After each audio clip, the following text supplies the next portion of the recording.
दोस्तों, गांव के किनारे एक बूढ़े किसान रामलाल रहते थे।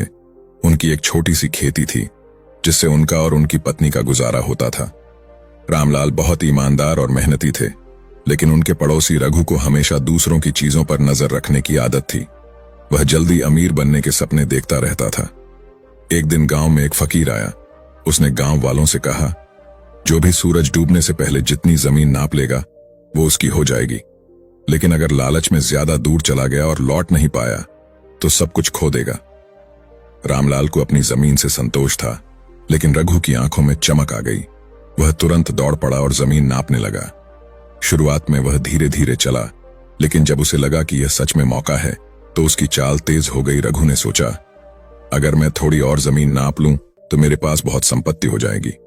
वह आगे बढ़ता गया, आगे बढ़ता गया।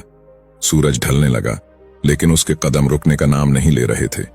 तभी उसे एहसास हुआ कि वह बहुत दूर आ गया है और अब उसे लौटना होगा। वह घबराकर भागा, लेकिन सूरज तेजी से डूब रहा था।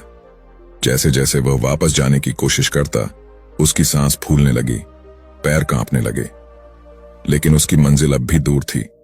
आखिरकार जब वह अपनी तय की हुई सीमा तक पहुंचा तो सूरज की आखिरी किरणें भी छिप चुकी थीं। उसकी खुशी अधूरी रह गई। उसकी सांसें तेज हो गईं और वह थककर जमीन पर गिर पड़ा। कुछ ही पलों में उसका शरीर निष्प्राण हो गया।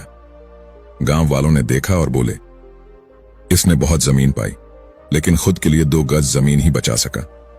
रघु का लालच उसे सब कुछ दिलाने चला था, लेकिन उसने अपनी जान ही गंवा दी। इस कहानी से हमें यही सीख मिलती है कि लालच बुरी बला है।